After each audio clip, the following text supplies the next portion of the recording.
Good morning. This is my first attempt at Periscope. A couple of friends, Gerald Coleman and Kathy Kuftak, have said I should do a Periscope, so I'm doing it. I want to talk about walking the walk. And what I mean by that is, what is discipleship? We live in a time where I believe that the concept of sharing the gospel has been distorted with commercialization and consumerism and marketing techniques. And the result of that have actually depleted the church in America. It has diluted the message of the gospel, and it has caused the church really to stop being a force for change in the world. So I want to begin first by talking about the concept of a consumer culture. I think that's going to be my topic for today, is the consumer culture and how this has really infiltrated the church. The consumer culture basically sets a product that people would want to acquire and markets that product to certain demographics of people.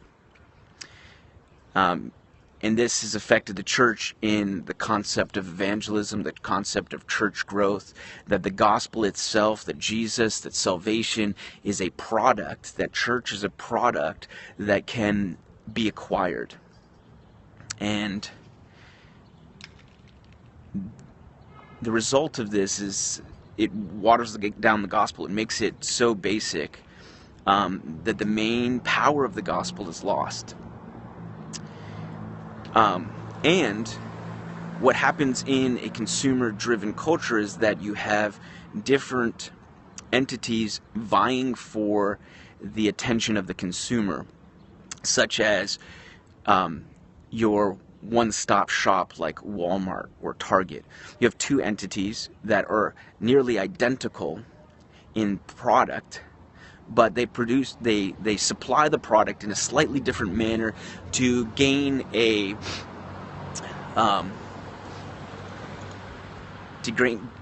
or corner a part of the market. And churches have been told that this is what we do for church growth, this is what we do for evangelism, that we really need to corner the market so that we actually then become a competing entity towards all of the other churches in our geographical location. Church growth manuals talk more about how to get people to come to your church rather than about sharing the gospel and actually doing discipleship. And it breaks things down into how to have the best worship, how to have the best kind of space, the right use of chairs in your sanctuary, whether chairs are better than pews, and all of these kind of things which have absolutely nothing to do with the transformative power of the gospel. It takes Christianity and breaks it down into a corporate structure instead of the life body of Jesus.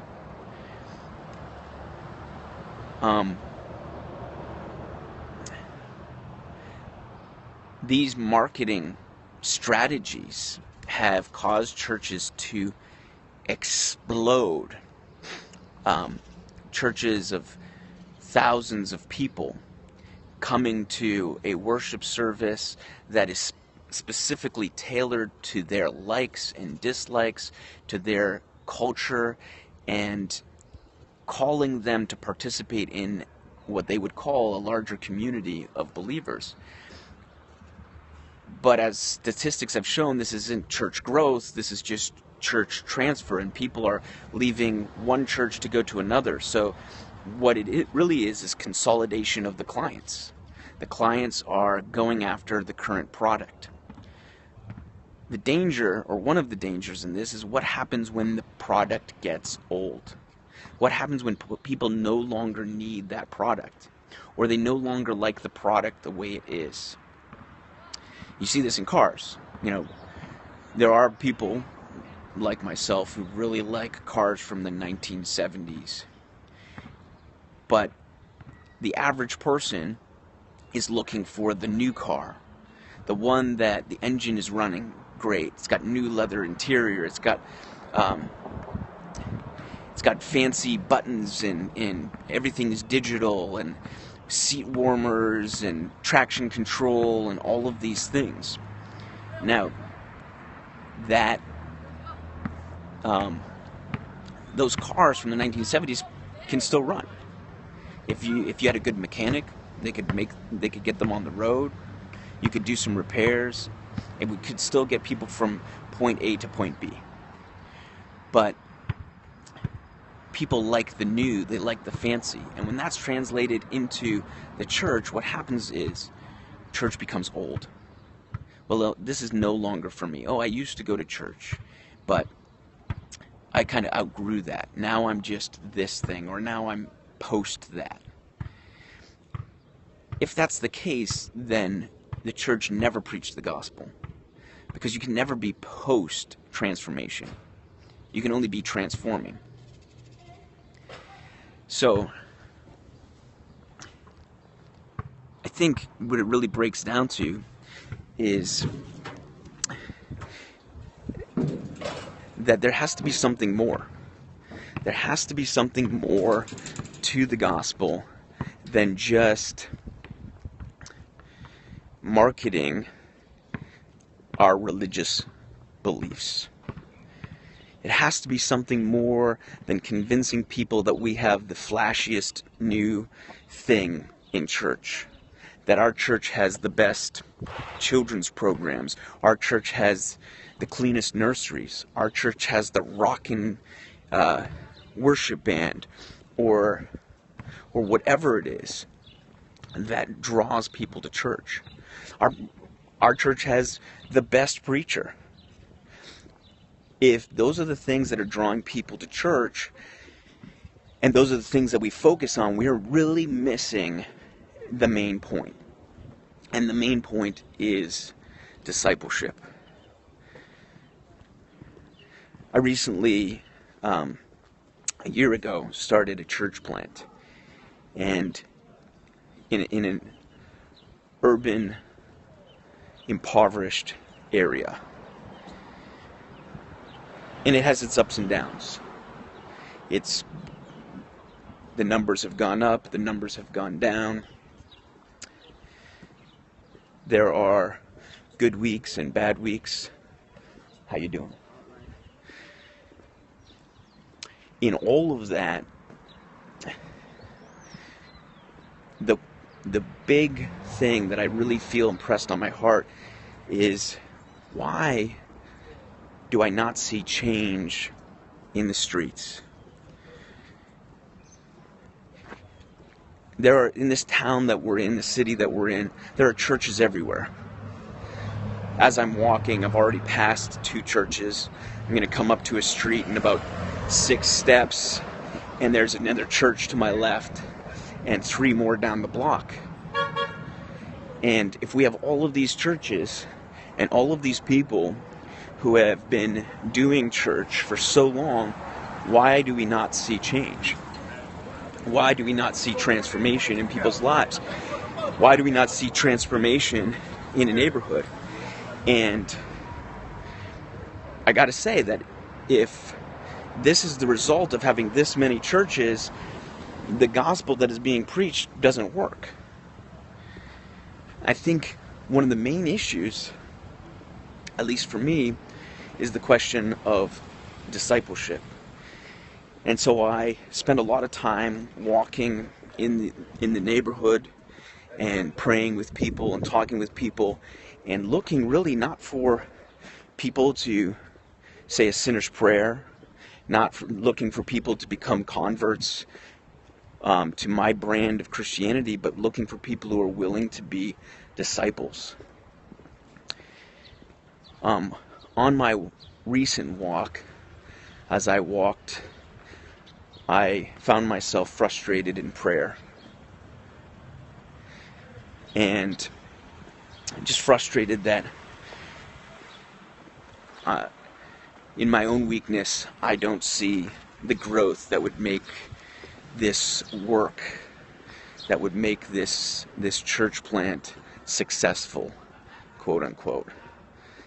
And as I was praying, I came up to a car that was parked at the side of the road, and I could see in the side view mirror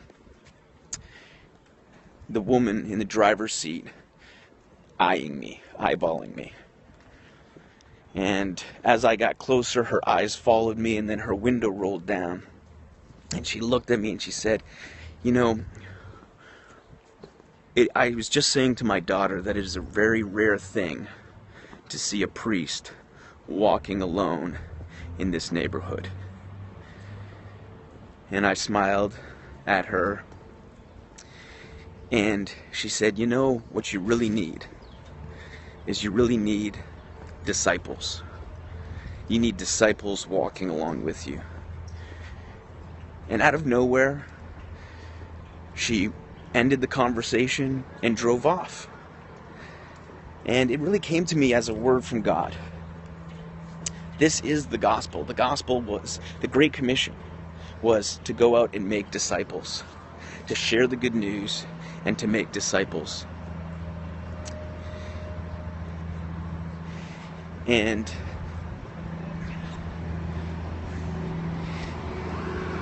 that really is what has to happen everywhere, in every town, every city, every suburb of our country. Discipleship really needs to take place.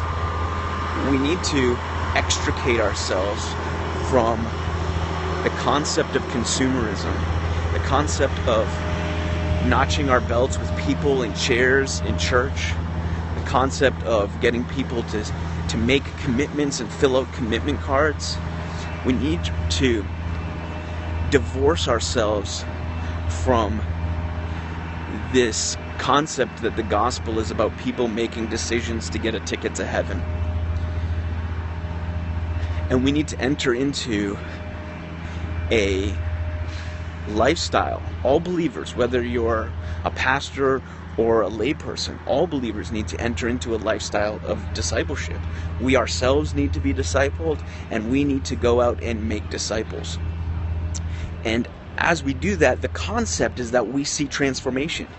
We see transformation from the inside out, not just in making decisions on how clean we live our lives, but really seeking to walk out lives that are being transformed by the power of the gospel day in and day out. And as we do that, and we pass that transformation on to our disciple, we will actually see change in the world. I absolutely believe that we can see change in the world when the gospel is not just shared for decisions, but is taught for discipleship. So that's my rambling for walking the walk today.